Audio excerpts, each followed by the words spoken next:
Bismillahirrahmanirrahim. In today's lecture we will discuss about percentage yield कि percentage yield chemistry में किसे कहते हैं और इसकी इम्पोर्टेंस हम बताएंगे कि व्हाट इज़ परसेंटेज yield और इस पर एग्ज़ाम्पल करते हैं, इसके फार्मूलाज पढ़ते हैं। और दूसरी बात यह है कि परसेंट किसे कहते हैं और परसेंटेज यील्ड की हमें इम्पोर्टेंस क्या है, हम क्यों मालूम करते हैं परसेंटेज यील्ड या परसेंट की बात हम डेली लाइफ में क्यों करते हैं। तो हमेशा के लिए परसेंट एफिशिएंसी के लिए इस्तेमाल हो जाती हैं।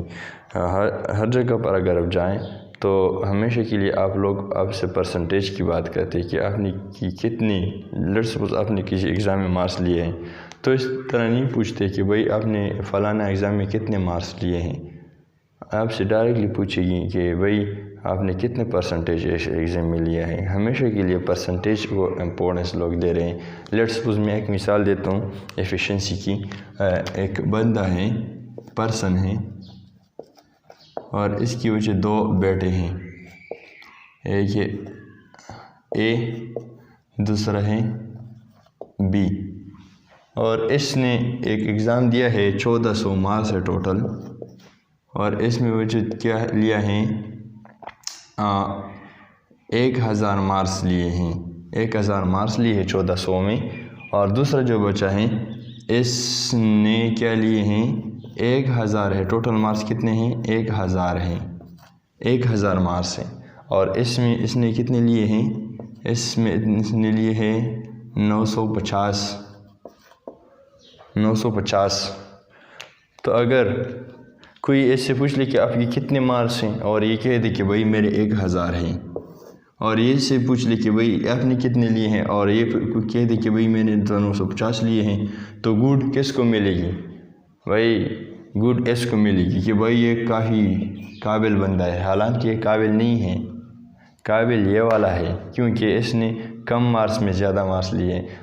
तो लिहाजा हम फिर परसेंटेज की बात यहाँ पर करते हैं कि भाई आपने जो एग्ज़ाम दिया था इसमें आपने कितने परसेंट मार्क्स लिए, और ऐसी भी पूछेंगे तो परसेंट को हम कहेंगे, हम देखते हैं कि भाई परसेंट कितने लिया है। तो लिहाजा परसेंट यहाँ पर अगर हम निकाल लें तो टोटल कितने लिए हैं 1000 लिए हैं आउट ऑफ 1400, 1400 में कितने लिए हैं 1000 लिए। तो लिहाजा परसेंट कितने बनती हैं 10/14, तकरीबन जितने परसेंट बनती है आप इसे निकाल सकते हैं। दूसरी बात यह है कि यहाँ पर 950 डिवाइड बटे 1000, तो ये वाला कैंसल, ये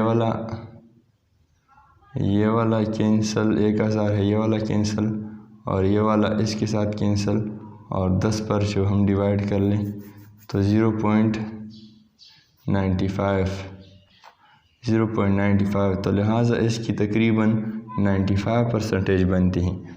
और इसकी तकरीबन जब हम इसके साथ 100 को मल्टीप्लाई कर लें तो इससे बनता है तकरीबन 80 या 80 से भी कम परसेंट बनता है। तो लिहाजा काबिल कौन सा वाला है, काबिल ये बंदा है, ये जो एफिशिएंट बंदा है ये वाला है, क्योंकि इसके परसेंट पर 100 मार्क्स कितने मार्क्स लिए, तो लिहाजा इसने ज़्यादा लिए हैं, तो लिहाजा काबिल बंदा है। हालांकि मार्क्स इसकी कम है और इसने ज़्यादा लिए है, 1000 ज़्यादा है और 950 कम है, लेकिन परसेंटेज इसकी ज़्यादा है, परसेंटेज इसकी कम है, तो लिहाजा हम परसेंट की बात यहाँ पर करते। तो इस तरह हम केमिकल रिएक्शन की भी बात करते। अगर A+B रिएक्टेंट्स डाल दिए तो लिहाजा हम पूछते कि भाई इसकी एफिशिएंसी कितनी है, मतलब कितनी परसेंट रिएक्शन प्रोडक्ट में कन्वर्ट होती है।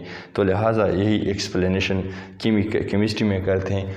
तो वो जो यूनिट नंबर 1 है स्टोइचियोमेट्री और A.S साइंस एकेडमी, आप देख रहे हैं परसेंट यील्ड किसे कहते हैं। परसेंट यील्ड बची जो यहाँ पर जो जिस तरह हमने एक्सप्लेन किया, यहाँ पर ये shows the efficiency of a chemical reaction, ये केमिकल रिएक्शन की एफिशिएंसी को दिखाती हैं। किस तरह एक्सप्लेन करते हैं, actually it is the ratio between the actual and theoretical product yield.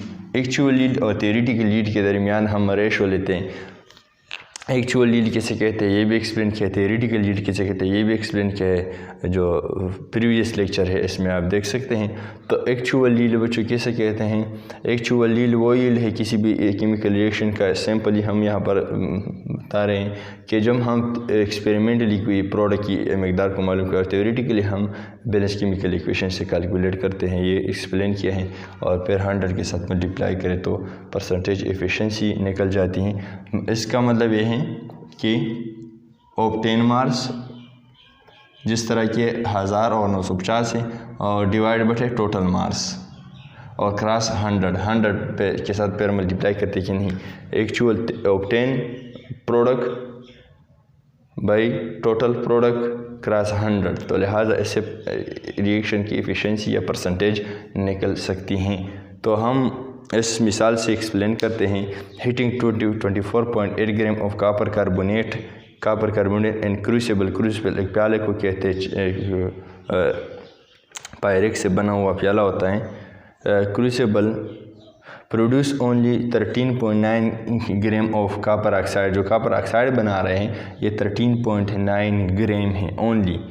What is the percentage yield of copper oxide? Percentage efficiency इस रिएक्शन का या परसेंटेज यील्ड इस एफिशिएंसी का रिएक्शन का बताएं। तो लिहाजा actual yield of copper oxide कितना है? 13.9 ग्राम है। ये एक्सपेरिमेंटली मालूम करते हैं लोग। ये जो स्टेटमेंट दिया है ये एक्सपेरिमेंटली इसने मालूम किया है कि भाई 24 ग्राम ऑफ कापर कार्बोनेट इतने 13 ग्राम ऑफ कापर ऑक्साइड दे रहा है। ये प्रैक्टिकल है या experimental. What is the percentage yield of copper oxide? तो लिहाजा यहाँ पर कितने दिया है? एक्चुअल यील्ड 13.9 है, थ्योरेटिकल यील्ड नहीं दिया है। तो थ्योरेटिकल यील्ड हम पढ़ चुके हैं कि हम बैलेंस केमिकल इक्वेशन से कैलकुलेट कर सकते हैं। तो लिहाजा बैलेंस केमिकल इक्वेशन लिख लेते हैं। कापर कार्बोनेट जब हम हीट कर ले तो कापर ऑक्साइड प्लस ऑक्सीजन बनते हैं। तो लिहाजा बैलेंस केमिकल इक्वेशन इस तरह हम भी कह सकते हैं कि कापर कितने 64 ग्राम इसके मास है और कार्बन की 12 है और ऑक्सीजन की 16 है और 3 नंबर है। तो लिहाजा 124 ग्राम कापर कार्बोनेट की मोलर मास है। तो लिहाजा molar mass of copper carbonate क्या है? 124 है, 124 और कार्बन ऑक्साइड की 64 ये है कापर और 16 ऑक्सीजन है तो 80 बन जाती हैं, 80 ग्राम पर मोल इसकी जो मास है और ऑक्सीजन 32 ग्राम है। तो लिहाजा हम ये भी कह सकते हैं कि 1 mole of copper carbonate giving 1 mole of copper oxide या 124 gram of copper carbonate 1 give 80 gram of copper oxide. तो ये कह सकते हैं।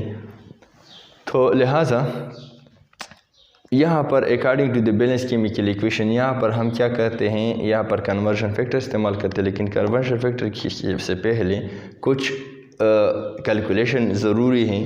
क्या ज़रूरी हैं? जो मोल ऑफ कापर कार्बोनेट काफ़ी ज़रूरी है। जो हमें मास दिया है गिवन मास, ऐसे नंबर ऑफ मोल्स हम निकाल लें, क्योंकि हम बैलेंस केमिकल इक्वेशन में हमेशा के लिए मोल्स की बात करते हैं। जिस तरह की ये बैलेंस केमिकल इक्वेशन है तो मोल्स की बात करते हैं। तो लिहाजा इस मास से हम मोल्स को कैलकुलेट करते हैं। तो मास इन ग्राम बटा मोलर मास इन ग्राम दिया है 24.8 है और molar mass of copper carbonate है 124। तो लिहाजा इससे 0.2 मोल ऑफ कापर कार्बोनेट आई है। Copper carbonate 0.2 mole of CuCO3 ये नंबर ऑफ मोल है और CuCO3 की। तो according to the balance chemical equation 1 mole of copper carbonate approximately बना रहा है 1 मोल ऑफ कापर ऑक्साइड बना रहा है। यहाँ पर ऑक्सीजन भी है, इस पर ख़ुद को कंफ्यूज न करें, इसकी बात नहीं करते।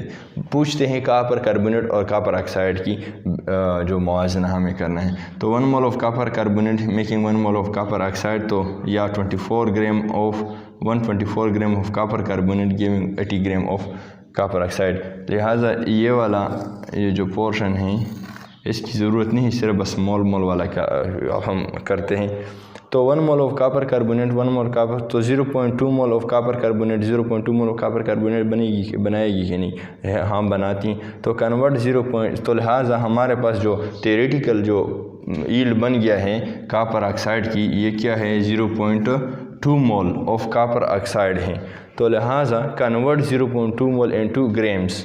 तो ग्राम में हम किस तरह कन्वर्ट कर सकते हैं, तो number of moles is equal to mass in gram बटा molar mass, mass in number of moles हमने कैलकुलेट किया थियोरेटिकली ऑफ कॉपर ऑक्साइड की 0.2 मोल है, और जो मास इन ग्राम है इसको हम पता नहीं है, तो मोलर मास कॉपर ऑक्साइड की है 80, यहाँ पर हमने कैलकुलेट किया है ऑलरेडी।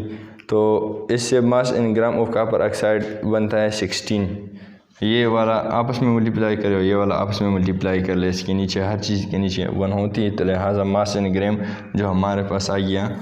ये क्या है, ये जो यील्ड है, ये जो प्रोडक्ट की मकदार हमने कैलकुलेट किया है, इसको हम कहते हैं थियोरेटिकल यील्ड, क्योंकि हमने इसको बैलेंस केमिकल इक्वेशन से कैलकुलेट किया है। तो लिहाजा परसेंटेज हम फिर किस तरह मालूम कर सकते हैं, तो actual yield by theoretical yield cross 100।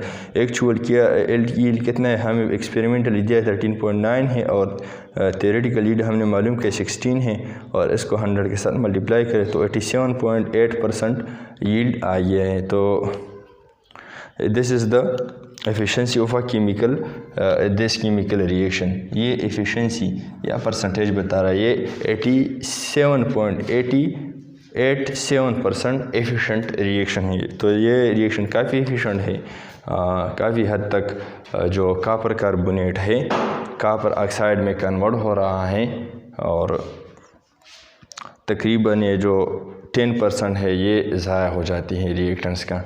तो लिहाजा this is too much efficient reaction. So